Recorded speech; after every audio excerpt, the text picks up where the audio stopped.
Tenho desejo de ter uma menina, sim. Em casa são 3 meninos por enquanto. Recentemente minha esposa descobriu que está grávida da 4ª criança. E vamos ver o que vem, né? Sobre ser ríspido com menina, eu não sei como eu serei. Mas não hesitarei em repreender se for necessário, inclusive fisicamente, tá bom? Deus te abençoe. Fora Bolsonaro, o que nos sobra? Nós que somos cristãos. Lula, esquerdista. Ciro, esquerdista. Moro, progressista. Não sobra ninguém. Qual outro candidato, na atual conjectura do Brasil, defende a liberdade de culto, defende família, é contra o aborto? Não há outro. Enquanto não houver outra opção, é Bolsonaro 2022. É impossível um verdadeiro cristão ser esquerdista. Ou ele não conhece nada do que é o esquerdismo ou nada do que é o cristianismo. Pois o esquerdismo ele milita contra a fé cristã. Ele quer abolir a fé cristã, a igreja. Ele fala sobre ideologia de gênero, sobre aborto, sobre homossexualismo. No meu canal no YouTube tem uma playlist sobre política. Eu falo exatamente sobre este assunto. Vai lá e dá uma conferida. Primeiro, é impossível um cristão de verdade ser esquerdista. Segundo, namorar um homem esquerdista é namorar alguém que acredita que o Superman pode ser gay, que o Hulk pode ser rosa e alguém que acredita na ideologia de gênero, ou seja, o seu príncipe a qualquer momento pode virar princesa. E sobre namoro, tem uma pregação no meu canal no YouTube que chama Namoro à Forma Bíblica. Vai lá e assiste. Olha, 1 Pedro 3 diz que não seja o adorno da mulher aquilo que é o exterior, mas sim o interior.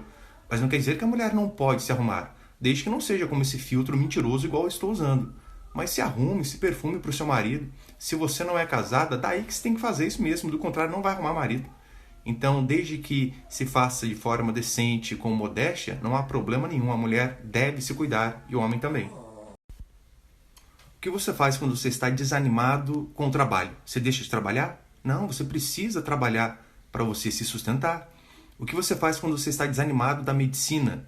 Você desiste da medicina e se opera? Ou você procura bons médicos? O que eu aconselho você, meu irmão, é procurar uma boa igreja reformada e continuar. É mandamento. Não deixeis de congregar.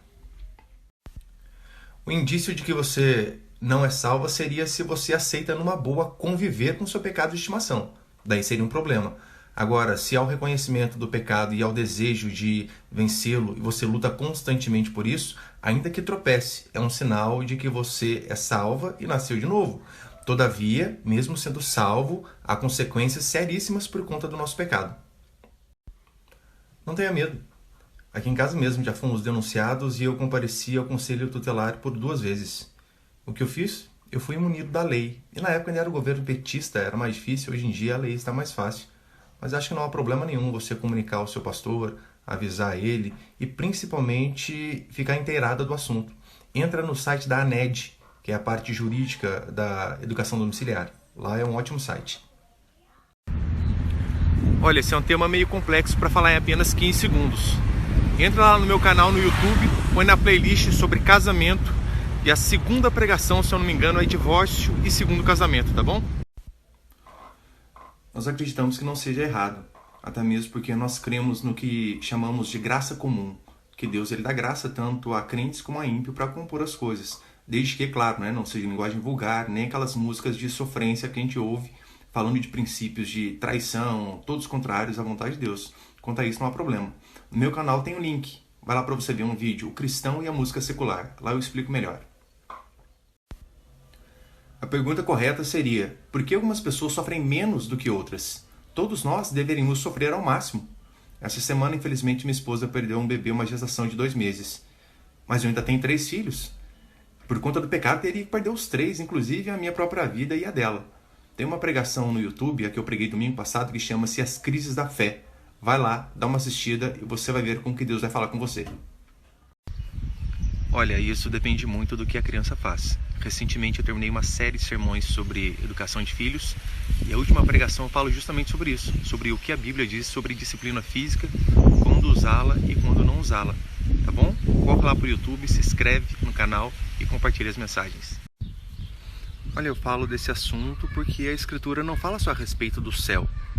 A Bíblia ensina constantemente a mim e a você como viver em sociedade, A Bíblia fala sobre política, por isso nós temos 2 livros de Reis, temos o livro de Juízes, temos Romanos 13, temos Pedro falando sobre isso. A Bíblia fala de como nós devemos tratar o nosso patrão, os nossos servos. Então a Bíblia nos ensina tudo, inclusive como educar filhos e vários outros assuntos, tá bom? Olha, quanto à diferença de idade, eu acho que não há problema. Agora, em relação à crença, eles terão dificuldades. Imagine que eles têm um filho, ele quer apresentar na igreja cristã e ela quer batizar. Ou depois a criança cresce, ela quer levar à missa e ele quer levar ao culto. Então eles terão sérias dificuldades. O ideal é que eles professem a mesma fé e caminhem juntos. Olha, eu creio que é errado, creio que é pecado. Se filhos são bênçãos, são herança do Senhor, por que evitá-los? Eu tenho uma pregação que eu falo sobre isso. Cristãos, tenham filhos. É a primeira da playlist sobre educação de filhos. E eu também aconselho você a seguir o perfil da Marcela Brito. É uma excelente expositora sobre este assunto. Essa doutrina do sono da alma é uma doutrina adventista e herética. Na última pregação sobre Apocalipse eu tratei disso. Entra lá no YouTube, tem na nossa playlist sobre Apocalipse. E na que vai sair amanhã também. O que a Escritura diz é que o ímpio, quando morre, já começa a sofrer o tormento e depois vai piorar com a segunda morte, tá bom? Olha, isso varia muito. Depende do pecado que a pessoa comete, se ela tem alguma função específica na igreja ou não, mas via de regra, o presbitério nosso conversa a respeito do que foi feito de errado, quais sanções a pessoa pode ter, se ela toca no louvor, a gente tira por um tempo, ou se é alguma coisa grave e pública, a gente coloca publicamente na igreja também, seguindo os passos ali de Mateus 18. Olha, você precisa ser cheio da palavra de Deus a cada dia, não tem outro caminho. Entender que Efésios 5 diz que nós somos comissionados a, se necessário for, morrer pela esposa. E se eu posso te dar uma dica também, você pode ir lá no meu canal no YouTube e acessar a playlist sobre casamento. Tem 8 pregações a respeito deste tema, tá bom? Deus te abençoe. Comer carne de porco não é pecado. Coma em paz o seu X-Bacon, que é uma delícia. E sobre camarão, se você quiser um dia me convidar, comprar uma porçãozinha, fritar pra gente, eu te explico melhor sobre isso, tá bom? Você precisa ser mais cheio de Deus a cada dia, não há outro caminho. E é claro, você precisa evitar também tudo aquilo que te leva para o pecado. Se é uma internet, corta. Se é um programa, se são amigos, se é uma academia que você passa na frente, evita olhar tudo que te leva para o pecado. Lembrando do princípio, se um de seus olhos faz com que você peque, arranque. Então, se a gente conseguir não olhar, vai ser mais fácil.